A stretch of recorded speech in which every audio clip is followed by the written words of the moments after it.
I am writing this under an appreciable mental strain, since by tonight I shall be no more.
Penniless, and at the end of my supply of the drug which alone makes life endurable, I can bear the torture no longer, and shall cast myself from this garret window into the squalid street below.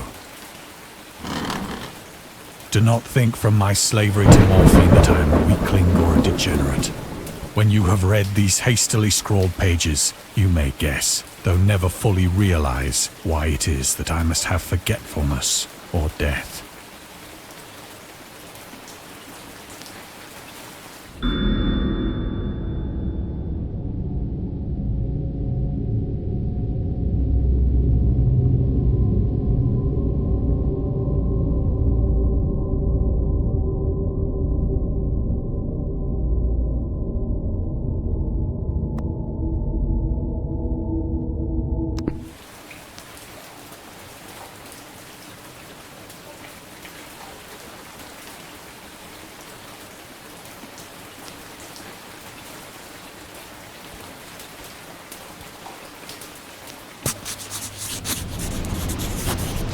It was in one of the most open and least frequented parts of the broad Pacific that the packet of which I was supercargo fell a victim to the German sea raider.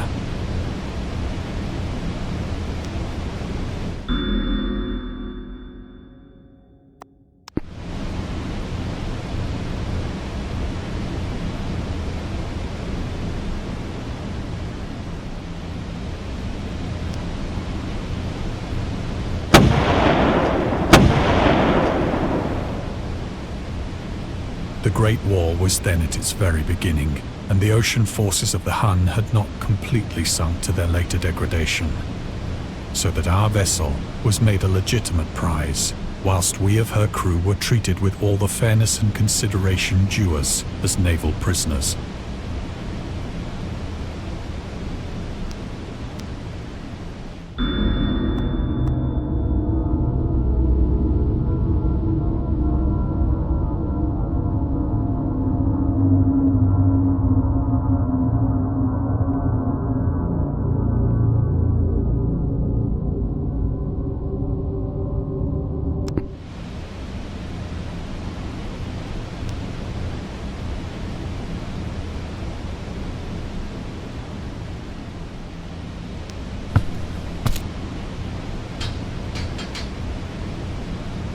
So liberal, indeed, was the discipline of our captors, that 5 days after we were taken, I managed to escape alone, in a small boat, with water and provisions for a good length of time.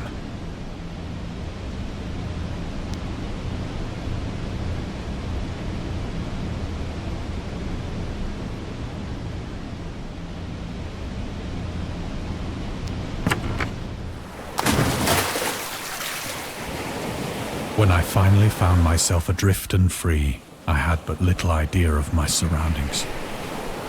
Never a competent navigator, I could only guess vaguely by the sun and stars that I was somewhat south of the equator. Of the longitude, I knew nothing, and no island or coastline was in sight.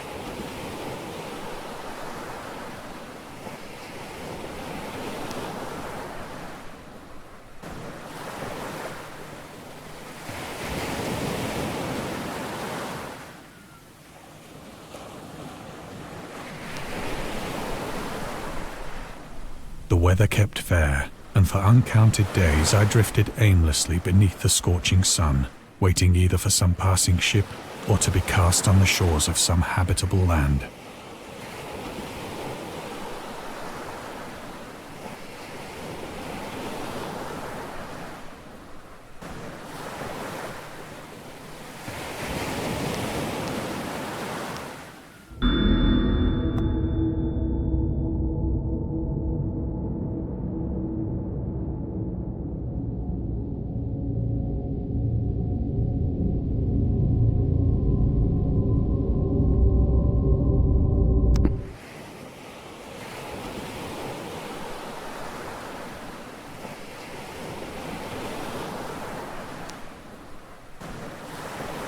But neither ship nor land appeared, and I began to despair in my solitude upon the heaving vastness of unbroken blue.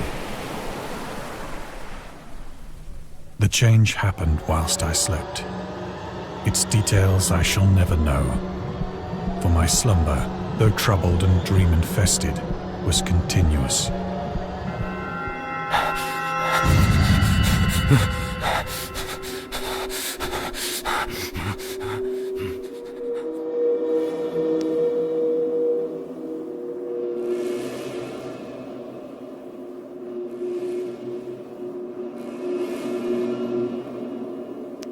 When at last I awoke, it was to discover myself half sucked into a slimy expanse of hellish black mire, which extended about me in monotonous undulations as far as I could see, and in which my boat lay grounded some distance away.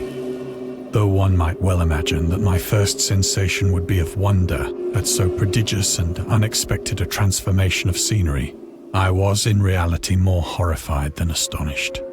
For there was in the air, and in the rotting soil, a sinister quality which chilled me to the very core.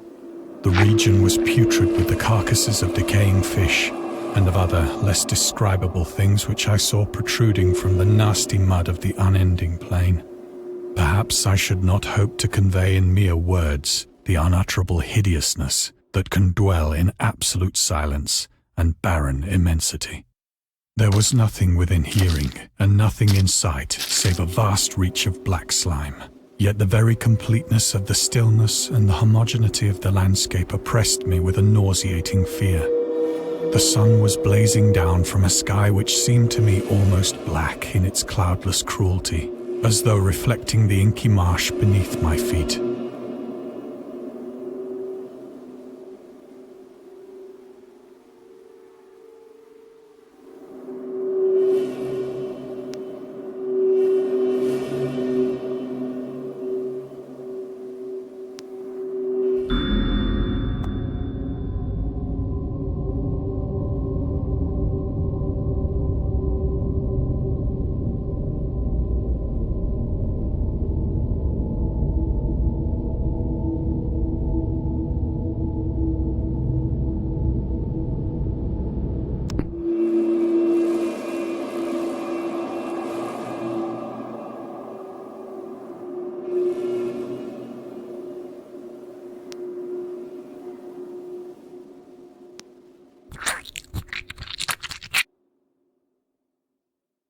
As I crawled into the stranded boat, I realized that only one theory could explain my position. Through some unprecedented volcanic upheaval, a portion of the ocean floor must have been thrown to the surface, exposing regions for which innumerable millions of years had lain hidden under unfathomable watery depths. So great was the extent of the new land which had risen beneath me, that I could not detect the faintest noise of the surging ocean, straining my ears as I might. Nor were there any seafowl to prey upon the dead things.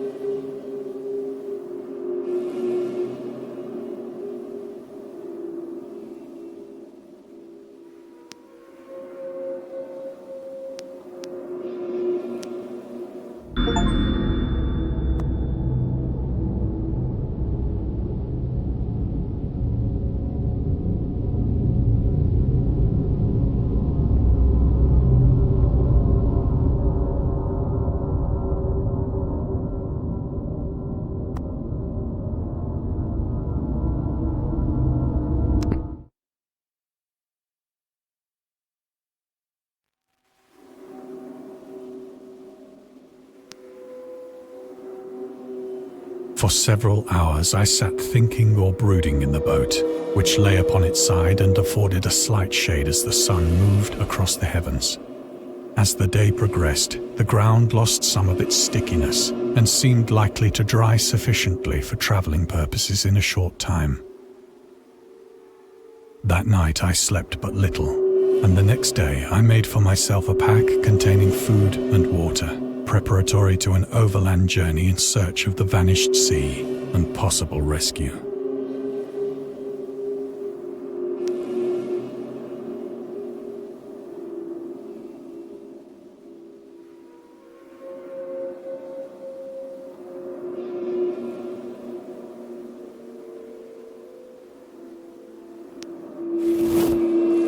On the third morning, I found the soil dry enough to walk upon with ease. The odor of the fish was maddening, but I was too much concerned with graver things to mind so slight an evil, and set out boldly for an unknown goal.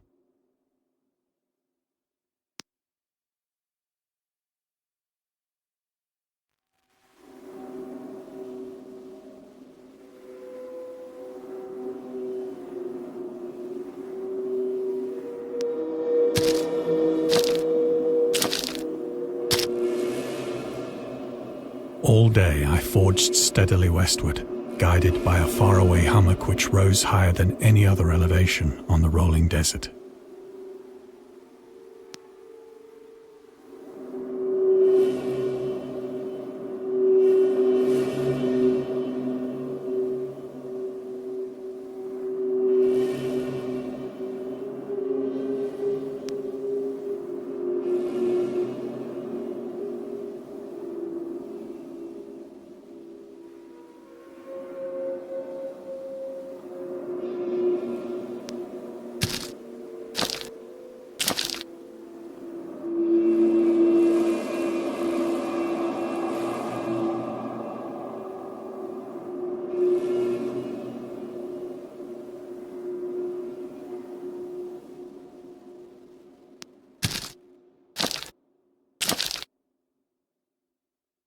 That night I encamped, and on the following day still travelled toward the hummock, though that object seemed scarcely nearer than when I had first espied it.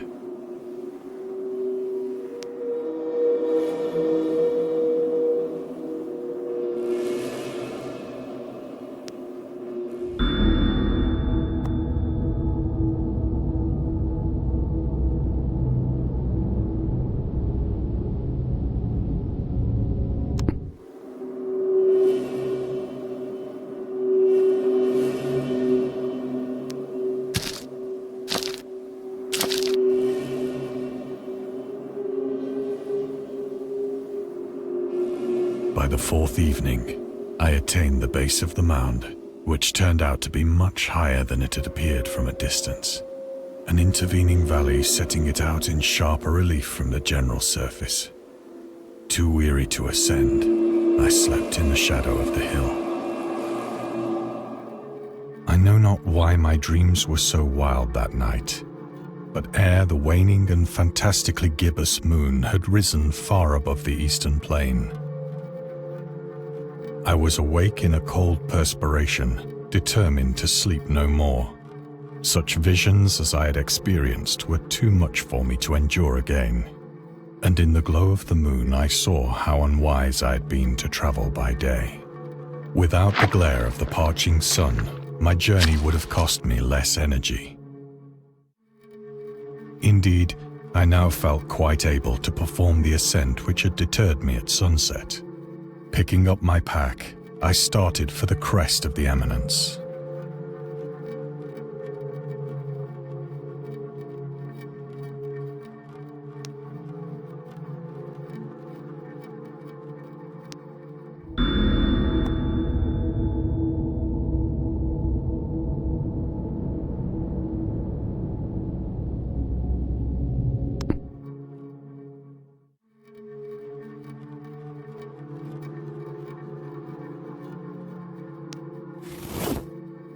I have said that the unbroken monotony of the rolling plain was a source of vague horror to me, but I think my horror was greater when I gained the summit of the mound and looked down the other side into an immeasurable pit or canyon,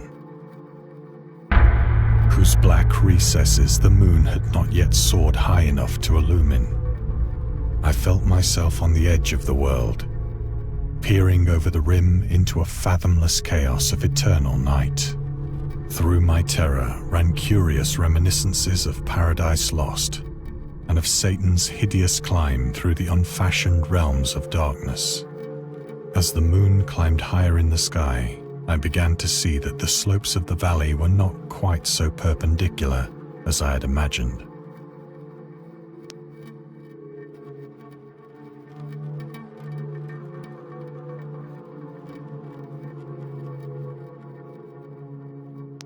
Ledges and outcroppings of rock afforded fairly easy footholds for a descent, whilst after a drop of only a few hundred feet, the declivity became very gradual.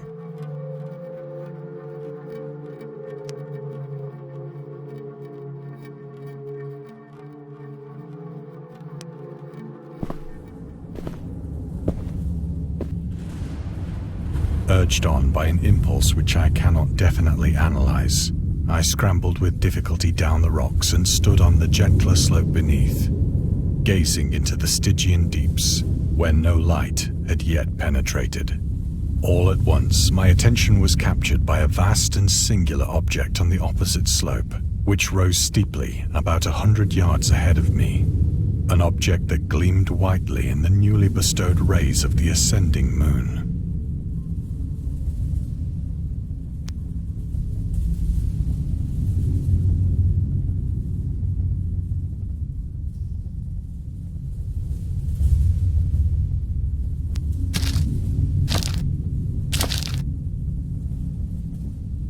That it was merely a gigantic piece of stone, I soon assured myself, but I was conscious of a distinct impression that its contour and position were not altogether the work of nature. A closer scrutiny filled me with sensations I cannot express.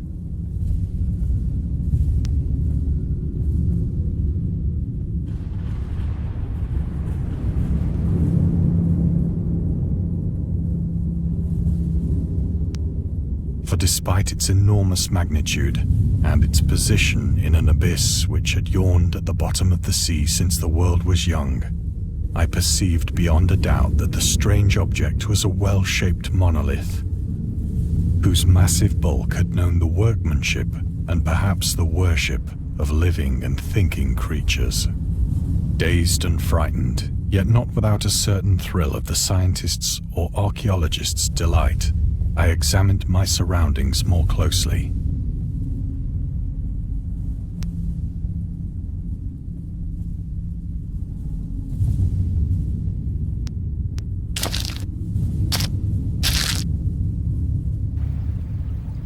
The moon, now near the zenith, shone weirdly and vividly above the towering steeps that hemmed in the chasm, and revealed the fact that a far-flung body of water flowed at the bottom, winding out of sight in both directions and almost lapping my feet as I stood on the slope. Across the chasm, the wavelets washed the base of the cyclopean monolith, on whose surface I could now trace both inscriptions and crude sculptures.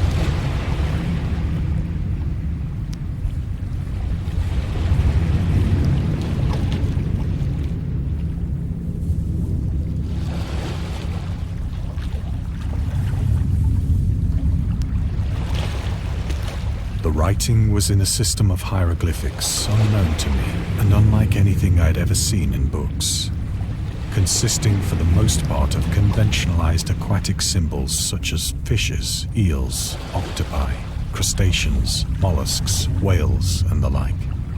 Several characters obviously represented marine things which are unknown to the modern world, but whose decomposing forms I had observed on the ocean-risen plain. It was the pictorial carving, however, that did most to hold me spellbound.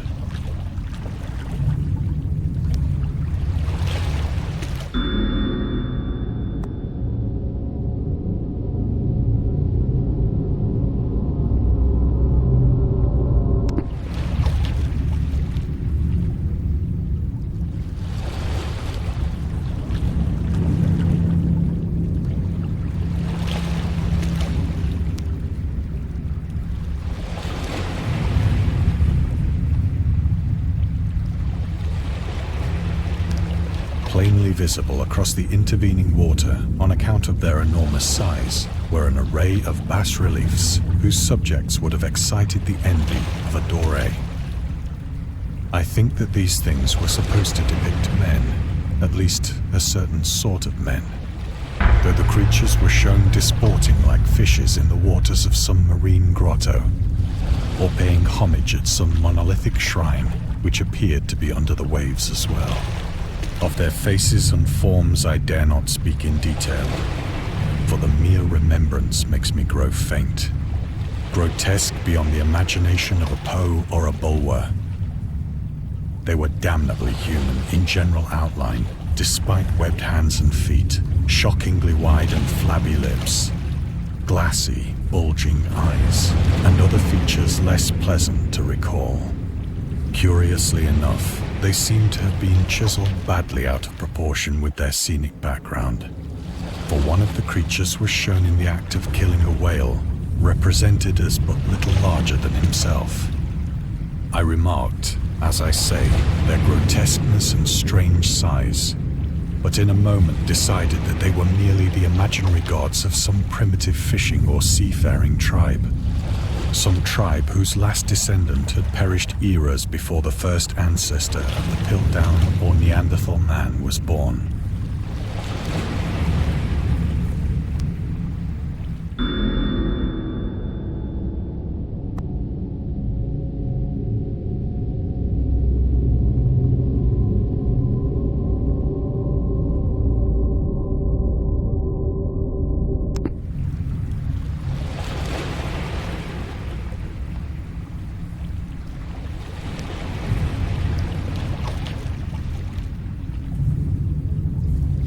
Awestruck at this unexpected glimpse into a past beyond the conception of the most daring anthropologist, I stood musing whilst the moon cast queer reflections on the silent channel before me.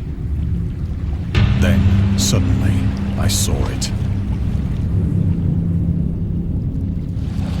With only a slight churning to mark its rise to the surface, the thing slid into view above the dark waters. Fiend-like and loathsome, it darted like a stupendous monster of nightmares to the monolith, about which it flung its gigantic scaly arms, while it bowed its hideous head and gave vent to certain measured sounds.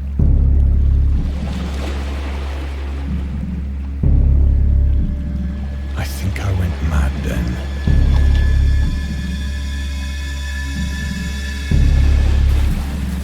Of my frantic ascent of the slope and cliff, and of my delirious journey back to the stranded boat, I remember little.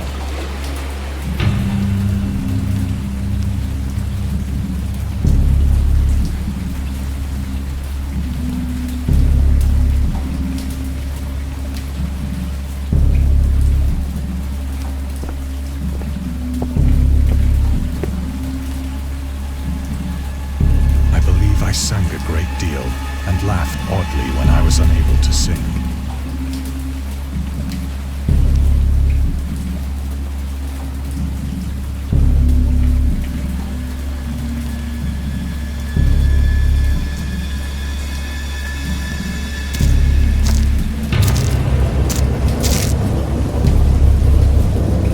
I have indistinct recollections of a great storm sometime after I reached the boat. At any rate, I know that I heard pearls of thunder and other tones which nature utters only in her wildest moods.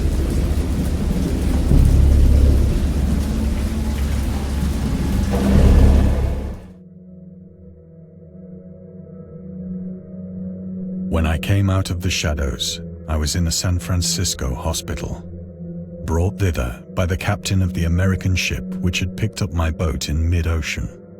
In my delirium, I had said much, but found that my words had been given scant attention. Of any land upheaval in the Pacific, my rescuers knew nothing, nor did I deem it necessary to insist upon a thing which I knew they could not believe.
Once I sought out a celebrated ethnologist and amused him with peculiar questions regarding the ancient Philistine legend of Dagon, the fish god.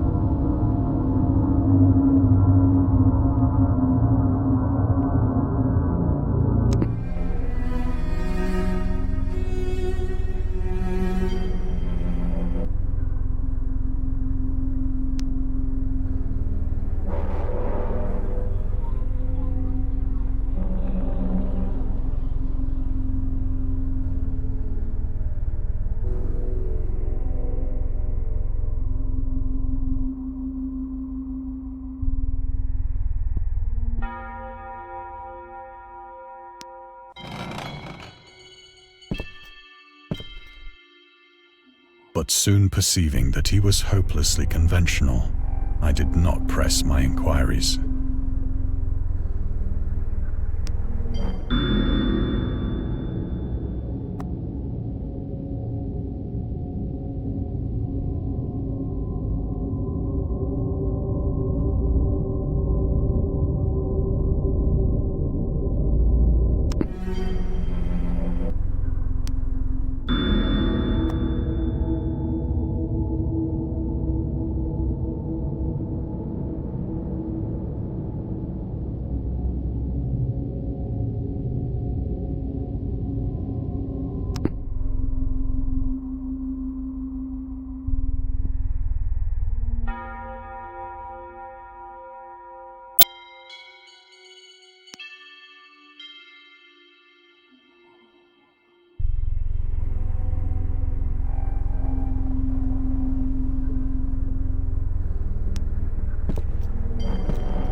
It is at night, especially when the moon is gibbous and waning, that I see the thing.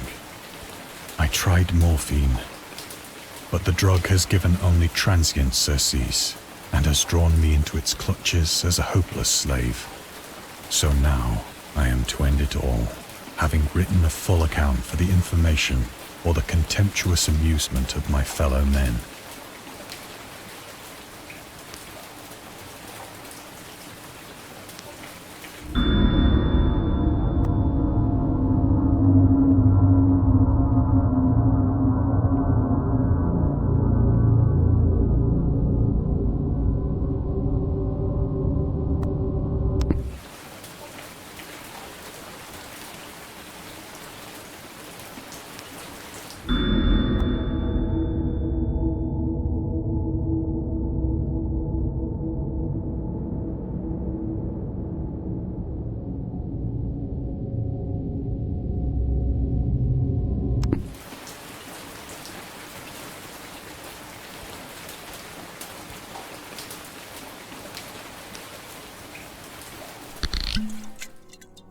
Often, I ask myself if it could not all have been a pure phantasm, a mere freak of fever as I lay sun-stricken and raving in the open boat after my escape from the German man-of-war. This I ask myself, but ever does there come before me a hideously vivid vision in reply. I cannot think of the deep sea without shuddering at the nameless things that may at this very moment be crawling and floundering on its slimy bed, worshipping their ancient stone idols and carving their own detestable likenesses on submarine obelisks of water-soaked granite. I dream of a day when they may rise above the billows to drag down into their reeking talons the remnants of puny, war-exhausted mankind. Of a day when the land shall sink and the dark ocean shall ascend amidst universal pandemonium.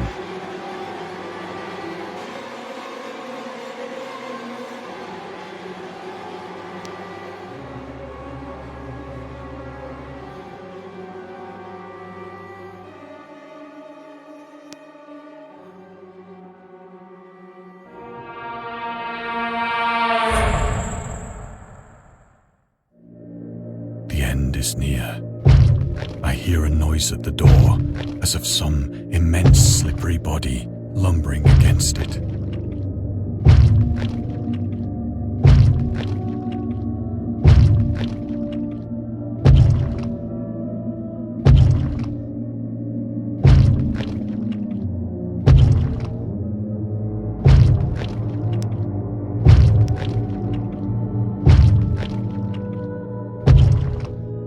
It shall not find me.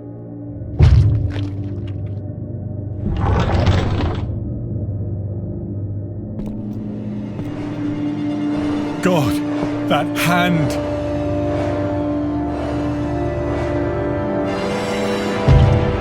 The window! The window!